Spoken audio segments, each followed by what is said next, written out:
Alright, hello guys, it's Mikefield here, and today we'll discuss the items and the traits I use on my Necromancer, basically the build. So I'm using a staff and a scepter dagger.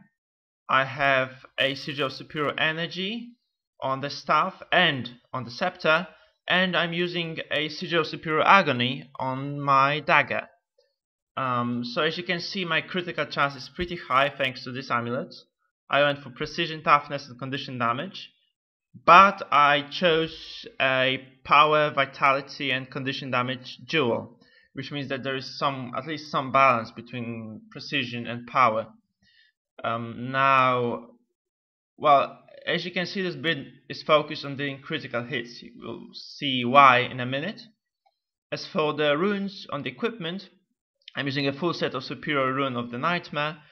Well, fear really works well with my traits as well, and it also gives me a huge bonus to condition duration and condition damage.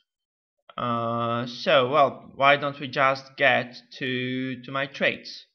So as you can see, this is not a standard Necromancer build, since those usually focus on getting points in spite in order to go for Doomfire.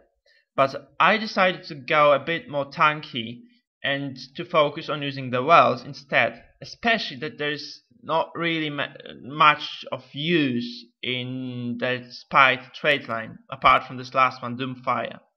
So there's one more useful trait really. It's, oh god, where is it? Never mind, this one actually applies chills. Oh, here. So it applies spinal shivers to targets below 50% health, which is obviously a pretty nice thing.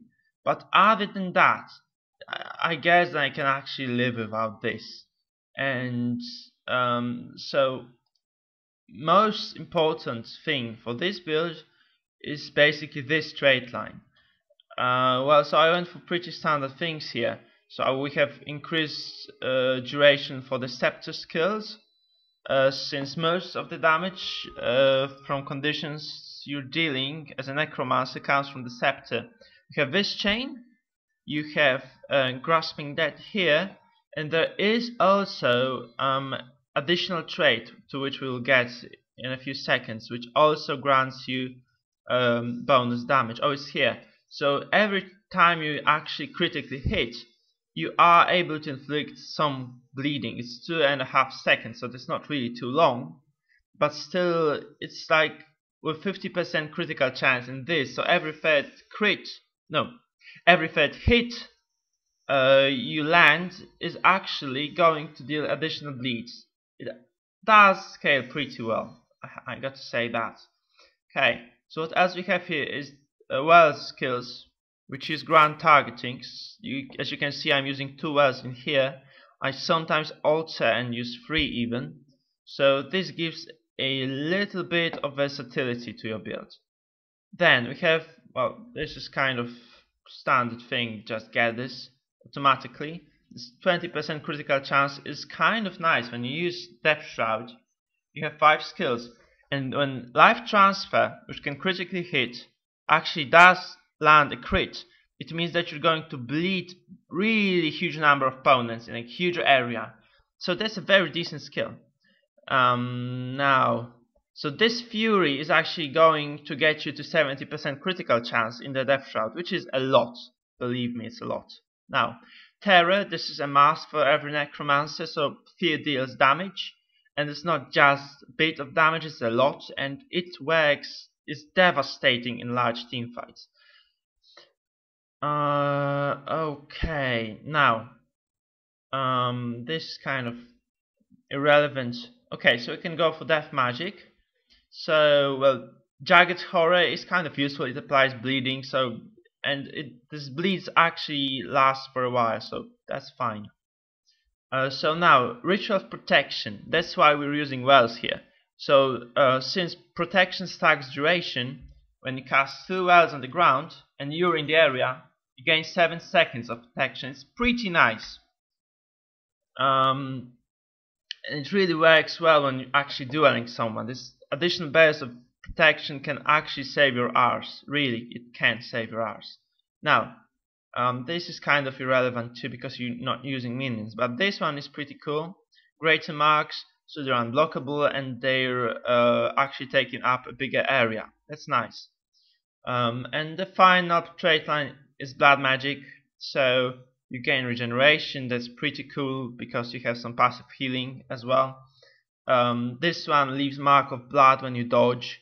This is a huge thing if you want to amplify your bleedings, because everybody who is following you, so all the melee characters, are actually going to step on that repeatedly, since you leave one every 10 seconds.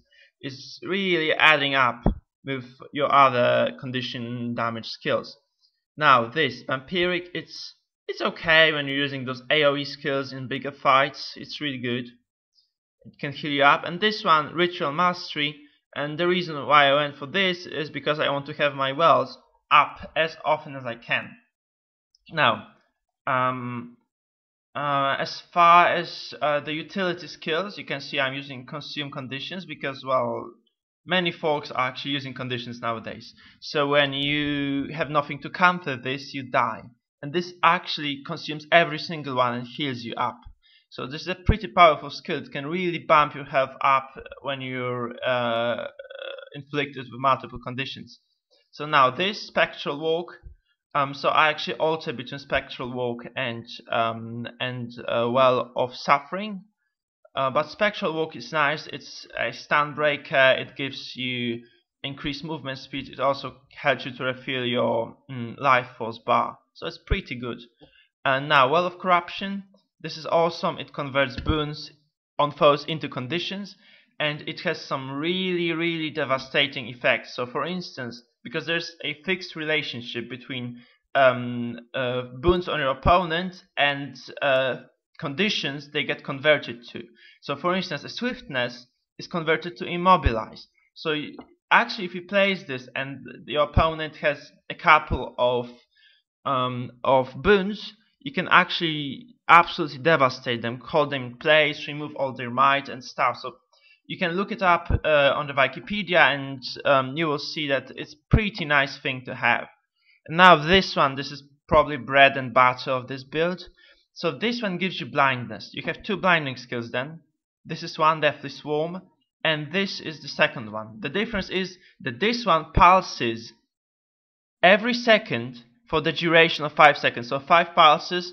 So if someone stays within this well, they're going to get blinded 5 times.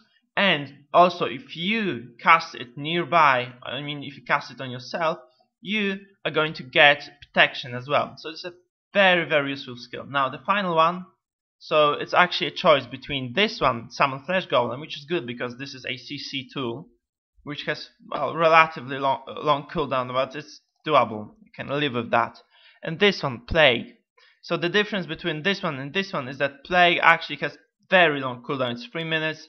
Matches usually last about 10 minutes. So it's not too useful. Lich Form is useless anyway.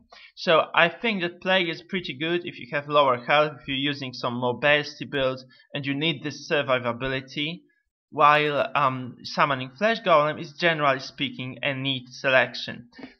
Alright, so I guess this would be it. I hope you like this build.